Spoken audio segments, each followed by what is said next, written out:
जय हिंद दोस्तों, नए इन्फॉर्मेटिव वीडियो में आपका स्वागत है। दोस्तों, हम आज इस वीडियो में बहुत ही इंपॉर्टेंट टॉपिक डिस्कस करने जा रहे हैं, जो कि आज की डेट में हमारे पास बहुत सारे कमेंट्स आ रहे हैं कि हमारा अकाउंट फ्रीज हो गया है। तो इसको अनफ्रीज कैसे करें, और बैंक में अगर हम जाते हैं तो हमें प्रॉपर रिस्पॉन्स नहीं मिलता है।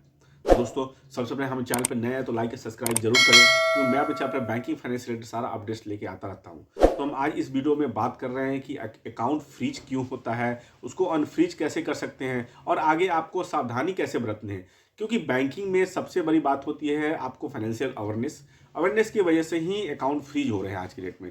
तो दोस्तों, अगर मान लीजिए कि आपका अकाउंट फ्रीज हो गया है, तो फ्रीज के कंडीशन में सबसे पहले आपको बात करना है कि आप जिस बैंक में अकाउंट है उस बैंक में कस्टमर केयर में जरूर बात करें। वहां से आपको पता चलेगा कि अकाउंट फ्रीज हुआ है तो क्या करना चाहिए और किस वजह से फ्रीज हुआ है। वो मोस्टली 90% बैंकों में आपको पता चल जाता है।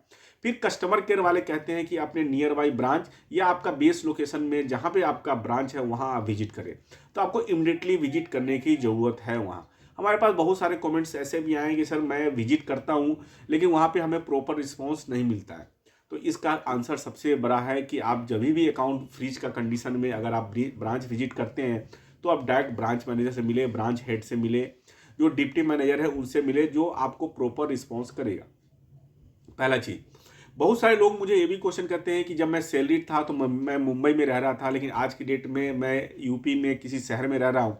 अगर मैं वहाँ जाता हूँ, क्योंकि मैं वहाँ अकाउंट फ्रीज के सीन में मैं मुंबई तो जा नहीं सकता अब, लेकिन नियर बाई ब्रांच में मैं जाता हूँ जिस बैंक में अकाउंट है, तो वो हमें प्रॉपर रिस्पॉन्स देते नहीं, कहते हैं कि आप अपने बेस लोकेशन में जाइए। तो इसकी सावधान कैसे करें? तो इसका समाधान ऐसे ही है कि आप जिस लोकेशन में जाते हैं, कहीं का भी अकाउंट हो, जिस बैंक में आपका अकाउंट हो, उस बैंक का ब्रांच कहीं भी हो, तो वहाँ आप जाकर के डायरेक्ट आप मैनेजर से मिलेंगे तो आपको रिस्पॉन्स मिलेगा। पहला चीज़। उसके बाद क्या है कि जब भी आपका अकाउंट फ्रीज के कंडीशन में जाते हैं, तो वहाँ आप जाइए, पता करिए कि अकाउंट फ्रीज किस रीजन की वजह से हुआ। क्योंकि कोई भी बैंक अगर अकाउंट फ्रीज करने से पहले उसके पास जब तक उस बैंक के उस इंस्टीट्यूशन का नोटिफिकेशन नहीं आता है, उस बैंक से कोई लिखित प्रमाण नहीं आता है कि किस वजह से आपका अकाउंट फ्रीज किया जा रहा है, तब तक कोई भी बैंक अकाउंट फ्रीज अपने मर्जी से भरबली नहीं करता है। पहला चीज़। तो अब जब भी आप ब्रांच में जाएंगे, विजिट करेंगे, तो मैनेजर है आपको चेक करके बताएगा कि किस वजह से आपका अकाउंट फ्रीज हुआ है। फ्रीज होने का रीजन बहुत सारे हो सकते हैं। आज के डेट में पुलिस कंप्लेंट की वजह से भी फ्रीज हो रहे हैं। आज के डेट में जो अगर ईडी लेवल में ट्रांजैक्शन से कंसर्न है, वहाँ भी फ्रीज हो रहा है। साइबर सेल के वजह से बहुत सारे फ्रीज हो रहे हैं। उसके अलावा देखें तो इनकम टैक्स, जीएसटी के वजह से भी फ्रीज होते हैं। तो मेनली आज की डेट में अगर देखा जाए, लोगों की अगर ट्रांजैक्शन की वजह से अगर अकाउंट फ्रीज हो रहा है, तो वह पुलिस कंप्लेन और साइबर सेल की वजह से। तो जैसे ही आपको ब्रांच से पता चलता है कि आपका अकाउंट साइबर सेल की वजह से फ्रीज हुआ है, तो वहाँ आपको अमाउंट भी बता दिया जाएगा कि इस अमाउंट के बाद में आपका अकाउंट फ्रीज हुआ है। तो बताया कि आपके अकाउंट में इस डेट को इतना पैसा आया था, जो कि आपसे बिलोंग नहीं करता है, और वो कंप्लेन, क्योंकि जब भी आपका जो मैनेजर जिसके सामने आप बैठे हैं वो चेक करेगा, तो उनके पास पूरी डिटेल्स आ जाती है कि कहाँ से ये कंप्लेन रेज हुआ है और कितना अमाउंट आया था जिसके वजह से फ्रीज हुआ है। जैसे ही आपको पता चले, तो आप अपने ट्रांजेक्शन चेक करिए कि ऐसा कोई ट्रांजेक्शन आपने किया है या नहीं किया है। तो बहुत 99% केस में ऐसे होते हैं जो ट्रांजेक्शन नहीं किए होते हैं, उनके अकाउंट में पैसा आता है किसी वजह से, तो वो फ्रीज हो जाता है। और बहुत सारे केस में ऐसे भी देखा गया है कि मान लीजिए कि आप सेविंग अकाउंट होल्डर है, आपके किसी यार दोस्त ने अगर आपके अकाउंट में पैसा भेज दिया और उसके अकाउंट में कोई अगर फ्रॉड के पैसा आया है, तो उस कंडीशन में भी आपका अकाउंट फ्रीज हो जाता है। तो ये सावधानी देने वाली बात है कि आपको सावधान रहना है कि जिससे भी पैसा ले रहे हैं, आप सोच समझ के पैसा लीजिए।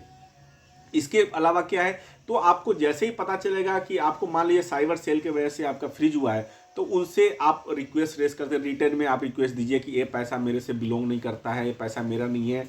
अगर आपका पैसा है तो आप जस्टिफिकेशन दीजिए कि मेरा इस भाई बंधु ने पैसा भेजा है, इस फ्रेंड ने पैसा भेजा है, तो आप ब्रांच में आप दीजिए। उसके अलावा जिस साइबर सेल ने उस अकाउंट को फ्रीज किया है, आपके अकाउंट को, तो उसमें एक कोई ना कोई इन्वेस्टिगेशन ऑफिसर होगा। उस ऑफिसर का आप डिटेल्स उनसे आप मांग सकते हैं, उनसे आप डायरेक्टली भी बात कर सकते हैं। क्योंकि अकाउंट अनफ्रीज तभी होगा दोस्तों, अकाउंट अनफ्रीज तभी होगा जबकि जो कंसर्न टीम ने, जो कंसर्न डिपार्टमेंट ने अकाउंट फ्रीज करवाया है, वही जब तक बैंक को मेल नहीं करेगा या रिटर्न में कुछ ना कुछ प्रूफ नहीं देगा बैंक को, ब्रांच को, तब तक अकाउंट आपका अनफ्रीज नहीं होगा। ये आप देख लीजिए। क्योंकि कितना भी आप बैंक में बात करें, मैनेजर से बात करें, स्टाफ से बात करें, कुछ भी करें, कस्टमर के बात करें, तो सबसे पहली बात है कि आपको प्रूव करना पड़ेगा उसके सामने जा करके। और बैंक बहुत सारे बैंक वाले हेल्प भी करते हैं वहाँ तक बात करने में। क्योंकि देखिए, आप बैंक के कस्टमर है, तो बैंक के कस्टमर है तो बैंक वाले भी आपकी हेल्प करेंगे, साथ में आप भी अपने साइड से उसके अंदर में आप लगे रहेंगे, तो अकाउंट आपका अनफ्रीज हो जाएगा। तो दोस्तों, सावधानी देने वाली बात यह है कि सबसे पहले अकाउंट में जो भी आप ट्रांजेक्शन कर रहे हैं, सोच समझ के ट्रांजेक्शन करिए। और किसी भी आए गए लोगों से आप पैसा कभी नहीं लीजिए, क्योंकि किसी भी लेयर में आपके अकाउंट में फ्रॉड का पैसा आता है तो आपका अकाउंट फ्रीज हो जाता है।